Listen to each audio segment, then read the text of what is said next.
हमारा आपसे केवल इतना निवेदन, इस पूरे श्रोता भाई बहनों से केवल इतना सा निवेदन है कि जिस भूमि को, जिस मकान को, जिस जमीन को, जिस जायदाद को आप बनाना चाहते हैं, जिस प्लाट को आप निर्मित करना चाहते हैं, कई कई घर ऐसे किराए के मकान में रहते थे तो अच्छे रहते थे, जब से घर बनाया प्रवेश करा तब से रो रहे हैं। 25 बार वास्तु शास्त्री वालों को बुला लिया, उसने यहां से सीढ़ी तोड़ दो, यहां से बना दो, यहां बाथरूम तोड़ दो, यहां से बना दो, ये पीछे से रास्ता कर दो, यहां से बना दो। ईमानदारी से कहना, पहले के समय में क्या वास्तु शास्त्री होते थे? नहीं। घर के बुजुर्ग कहते थे यहाँ कमरा बना दे बेटा, बेटा कमरा बना देता, यहाँ रसोई घर बना दे बेटा। घर के बुजुर्ग कहते थे वहां कमरा बनता था, घर के बुजुर्ग कहते थे वहां पर भोजन बनता था, उसके बाद भी उनके घर में शांति होती थी, फिर भी उनके घर में समृद्धि होती थी, लक्ष्मी की कोई कमी नहीं होती थी। कमाते कम थे पर ऐश की जिंदगी जीते थे, सुखमय जीवन जीते थे। आज के जमाने में बेटा कमा रहा, बहू कमा रही, पोता कमा रहा, पोती कमा रही, दादा कमा रहा, सारा घर कमा रहा है, उसके बाद भी सुख और समृद्धि और शांति नहीं है, उसके बाद भी आनंद की अनुभूति नहीं है, उसके बाद भी हमेशा रोना केवल सुख का होता है। जरा सा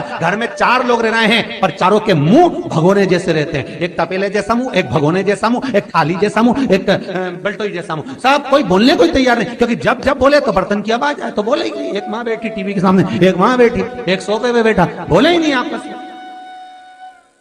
वो सुख गया कहां महाराज?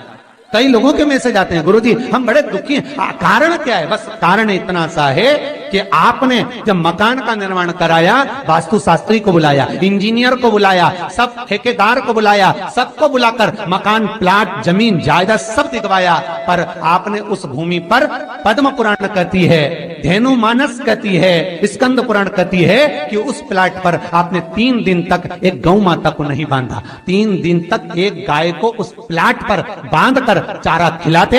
ना वास्तु शास्त्री को बुलाने की जरूरत पड़ती, ना कभी समृद्धि की, ना सुख की जरूरत पड़ती, क्योंकि गाय उस जगह से सारी इंद्रियों को आनंदित देकर सुख प्रदान कर देती है। उस जगह के सारी रोग, बीमारी, कष्ट, तकलीफ, दुख को गौ माता खींच ले।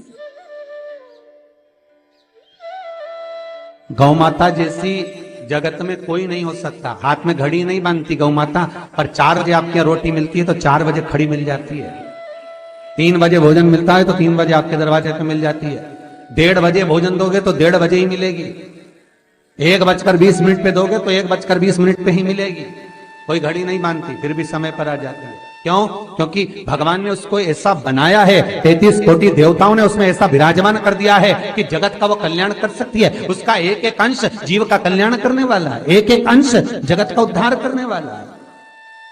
पर हम ये आज के युग में हम उसको भूल गए। आज के युग में हम ये सोचते हैं कि हम वास्तु शास्त्री को बुला लें, वो ये बता दे, हमने ये फ्लैट बनाया, हमने ये मकान बनाया, इसकी छत कैसी, इसका कमरा कैसा, वो बता देगा, सब कुछ बता देगा। उसके बाद भी लोगों को क्या सुख नहीं है, उसके बाद भी शांति नहीं।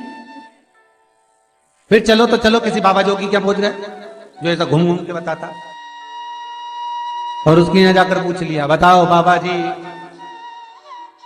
हमारे घर में शांति नहीं, तो बाबा जी एक ही बात बोले, तेरे ही घर का है जिसने कुछ कर दिया। अब इसको याद आया 15 दिन पहले मेरी जेठानी से लड़ाई हुई थी, उसी ने कुछ करा होगा। अब बताओ बाबा जी ने आपस में ऐसा बीज बो दिया कि घर और जुड़ा हुआ था तो टूट गया। कोई बाबा, जोगी, सन्यासी, तपस्वी, साधक, उपासक कभी नहीं कहता कि घर का है। हमेशा याद रखो, संसार में किसी की सामर्थ्यता नहीं है कि कोई आपका बुरा कर दे, किसी की सामर्थ्यता नहीं। संसार में किसी की सामर्थ्यता नहीं कि आपका बुरा कर दे, बस आपका बुरा आपका किया हुआ कर्म करता, कोई दूसरा नहीं कर सकता। एक नींबू गिर गया दरवाजे पे तो 14 दिन तक नींद नहीं आई। सीसीटीवी कैमरे में देखो कौन पटक के गया, मेरे को तो 3 दिन से शंका हो रही पड़ोसन पे। अब बताओ, जब कैमरे में देख लिया तब मालूम पड़ा बेचारा साइकिल वाला सब्जी लेके जा रहा था उसके घर पे और नींबू पॉलीथीन से टपक गया। तब सुकून मिला कि ये नींबू, तब सोई आराम से कि पड़ोसन ने कुछ नहीं किया। ना जाने किसने क्या विद्या कर दी, ना जाने कौन ने कौन सा टोना मार दिया। केवल एक दीवार ऐसी होती है जहां पर हनुमान जी का चित्र लगाया जाता है। चाहे तुम पर्वत उठाने वाला चित्र लगाओ हनुमान जी का, चाहे बैठे हुए लगाओ, चाहे रामायण पढ़ने वाला लगाओ, चाहे लंका दहन करने वाला लगाओ, चाहे राम नाम जपने वाला लगाओ, चाहे लक्ष्मण को संजीवनी देने वाला लगाओ, चाहे मौन मुद्रा में लगा दो, चाहे स्तुति में लगा दो, चाहे भजन में लगा दो। हनुमान जी का कोई भी चित्र लगता है तो ना पूरब में लगेगा, ना पश्चिम में लगेगा, ना दक्षिण में लगेगा। हनुमान जी का अगर चित्र लगता है तो उत्तर की दीवार में दक्षिण को देखते हुए लगता है, केवल एक ही स्थान।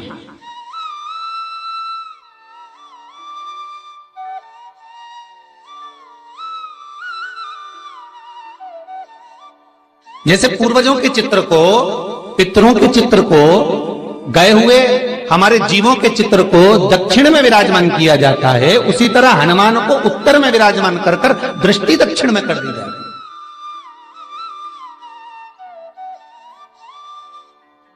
घर में हनुमान जी के जितने फोटो होते हैं उसको केवल दक्षिण दिशा में लगा और उत्तर दिशा में लगा बिठा देते हैं, और दक्षिण की ओर उनकी दृष्टि होना चाहिए, दक्षिण की ओर उनका मुख होना चाहिए। क्यों? महाराज, अगर व्यक्ति के जीवन में कोई बीमारी आने वाली है, व्यक्ति के जीवन में कोई रोग आने वाला है, व्यक्ति के जीवन में अगर कोई कष्ट आने वाला है, व्यक्ति के जीवन में अगर कोई परेशानी आने वाली है, व्यक्ति के जीवन में कोई एक्सीडेंट का योग भी बनने वाला है, तो शास्त्र कहता है वो दिशा दक्षिण से ही बनता है।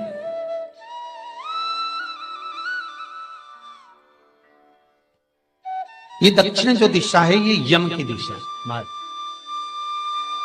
यहां संपूर्ण परिवार के साथ यमराज अपने आनंद में निवास करता है, यम दिशा।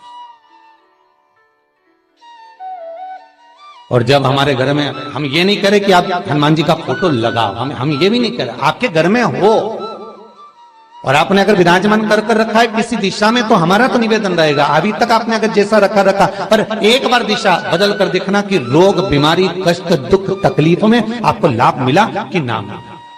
हनुमान जी ने केवल दक्षिण दिशा की ओर अगर मुख कर हमने विराजमान कर दिया, फोटो ही विराज दिया। हम ये नहीं कहेंगे आपसे कि आप बाजार से फोटो खरीद कर लाओ फिर लगाओ, नहीं, आपके घर में हो तो आप लगा दीजिए, आपके घर में हो तो विराजमान करें।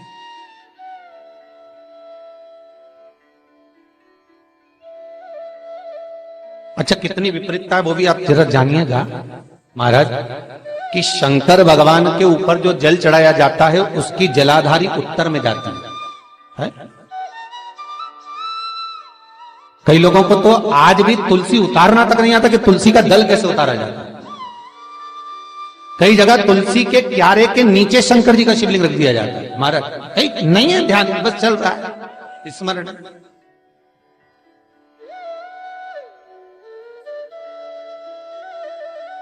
भगवान शिव का जो जल जा रहा है वो उत्तर की ओर जा रहा है, और हनुमान जी को उत्तर में विराजमान कर कर मुख दक्षिण की ओर कर दिया गया।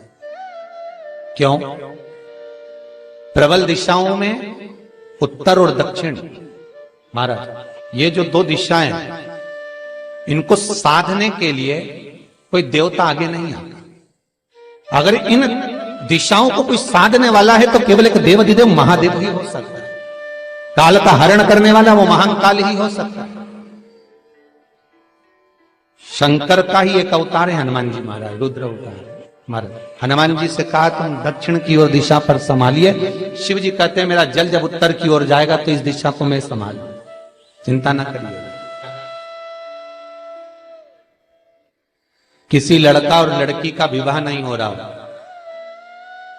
30 साल हो गए, 32 साल हो गए, 34 साल हो गए, लड़का लड़की का विवाह ही नहीं हो रहा। बहुत टेंशन है माता पिता।